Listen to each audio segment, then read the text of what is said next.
Pune porch case में मेरे police से 6 सवाल है। ऐसे सवाल जो अपने सिस्टम के हाइपोक्रेसीज बताते हैं। ऐसे सवाल जो पोर्च केस में टेम्परिंग ऑफ एविडेंस हुए। ऐसे सवाल जो कि वेदांत अग्रवाल का अरेस्ट का जवाब है। लेकिन क्या ऐसा होगा? 19 मई के रात के 2:30 बजे वेदांत अग्रवाल, जो कि पुणे के सबसे बड़े बिल्डर विशाल अग्रवाल का बेटा है, 12th का रिजल्ट सेलिब्रेट करने के लिए पब गया। पब में उसे एक माइनर होने के बावजूद आने दिया और ड्रिंक करने दिया, और इसी नशे में ड्रिंक एंड ड्राइव करते हुए और इसी नशे में वेदांत अपनी गाड़ी को 240 के स्पीड से चला रहा। वेदांत जैसे ही कल्याणी नगर पहुंचा, उसका गाड़ी पे से कंट्रोल लूज हो गया और वैसे ही उसने एक 2 व्हीलर को कुचल दिया, और इसी एक्सीडेंट में अनीश की और अश्विनी की ऑन द स्पॉट मौत हो गई। इसी दौरान वहाँ पर बहुत ज़्यादा भीड़ हो गई और वेदांत को बाद में गाड़ी से निकाला और लोगों ने बहुत ज़्यादा मारना चालू किया और बाद में उसको पुलिस के हवाले कर दिया।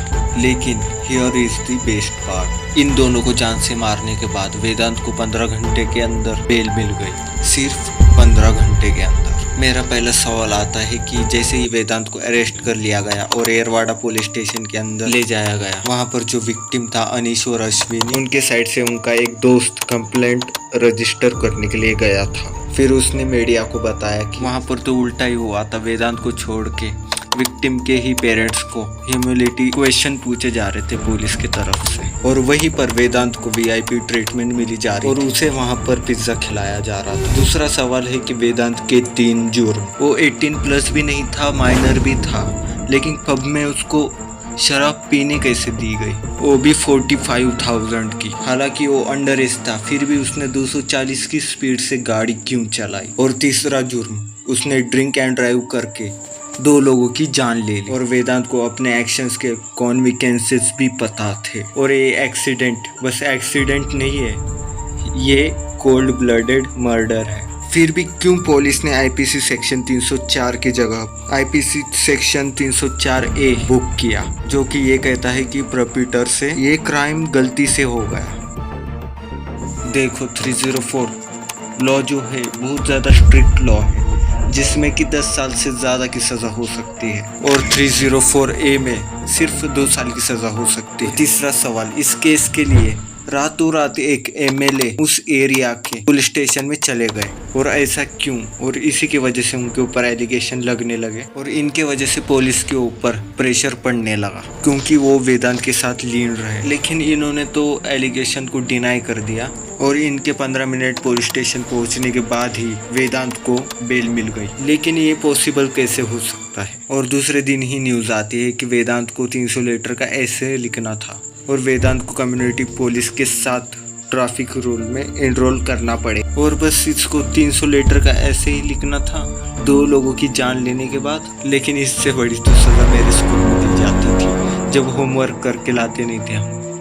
एक्चुअली ये इसके वजह से हुआ कि वेदांत 17 साल का माइनर बच्चा है, इसलिए उसको नॉर्मल कोर्ट की जगह जुवेनाइल कोर्ट ऑफ जस्टिस के सामने खड़ा किया गया। और यही लॉ कहता है कि अगर कोई क्राइम करता है और वो सीरियस क्राइम हो और वो माइनर हो 16-17 साल का, और उसे एक एडल्ट की तरह ट्रीट किया जाना चाहिए।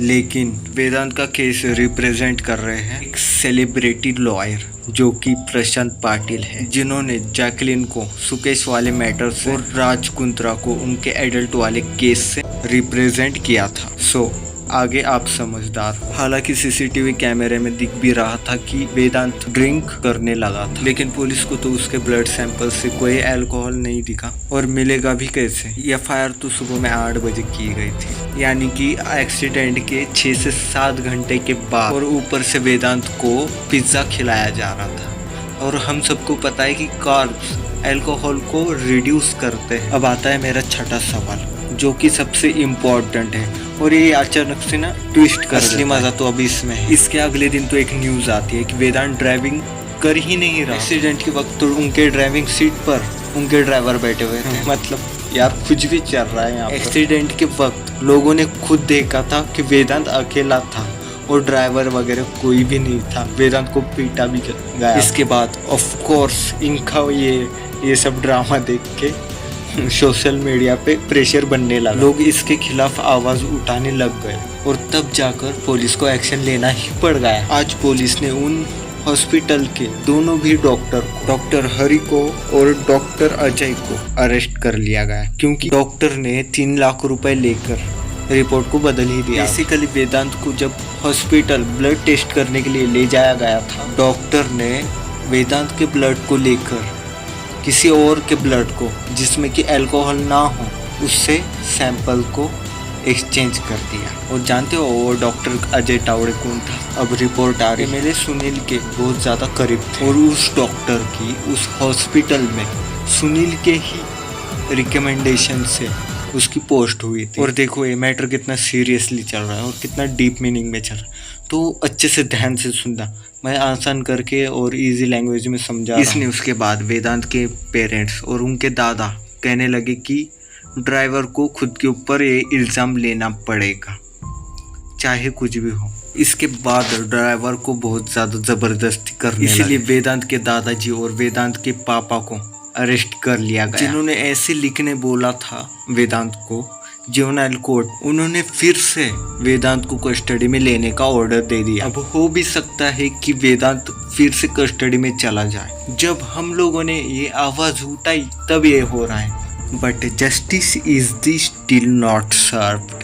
कुछ ज़्यादा ही अंग्रेज बन रहा हूँ। चलो टॉपिक पे आते हैं। अरे भाइयों समझो, ये वाला पहला ऐसा केस नहीं है जिससे कि जुवेनाइल कोर्ट का यूज़ करके कितने ही क्रिमिनल्स को ऐसे ही छुड़वाया गया है। चलो अब हम आते हैं सीधा मुद्दे पर। एक लाइन में बोलूँ तो आपके पास पैसा है तो सब कुछ हो सकता है, और हमारे जस्टिस में इतना ज़्यादा लूप फॉल्स है कि कोई भी लॉयर इतने आसानी से इसका फ़ायदा उठा भी लेगा। अंडर एज माइनर बोल के उसको बेल दे देना, उसके ऊपर पॉलिटिकल प्रेशर डाल के उसके ऊपर केस रजिस्टर ही होने ना देना, और एविडेंस को टेम्पर करना और कुछ भी ना होने देना, और इसके बाद क्रिमिनल्स को बदल ही देना। लेकिन आम लोगों का क्या होता होगा? इनको तो झूठे केस में भी बरी नहीं किया जाता, और यहाँ पर सब कुछ हो सकता है। यूपी का एक आदमी था जिसको कि एक केस में 20 साल की जेल हो, उसे 20 साल बाद इनोसेंट पाया गया। यानी वो केस के मतलब उसने कुछ किया ही नहीं था ऐसा, लेकिन 20 साल तक वो ऐसे ही जेल के अंदर बैठा था। लेकिन इस आदमी के तो 20 साल चले गए ना, तो वो आदमी के मतलब क्या बीतती होगी सोच। यही तो प्रॉब्लम है मेन हमारे सिस्टम का। पुलिस एफआईआर तो छोड़ो, यहाँ पर सज़ा भी नहीं मिलती, लेकिन हमको खुद को चेंज करना पड़ेगा सिस्टम। सरकार को ऐसे 100 कानून लाना चाहिए जो कि हमारे सिस्टम को पूरी तरीके से चेंज कर दे। अगर आप एमएलए के वसीले से जाते हैं पुलिस स्टेशन में तो चुटकी भर में आपका काम हो जाएगा। और हम लोगों को, मीडिया को ये सवाल बार बार उठाने की ज़रूरत है, क्योंकि अच्छे लोगों को, इनोसेंट लोगों को सही न्याय मिल सके। वेदांत अग्रवाल की तरह कोई भी पैसों के दम पर बच ना सके। वैसे मेरा नाम फैजान शेख है। मैं मिलता हूँ आपको अगली वीडियो में।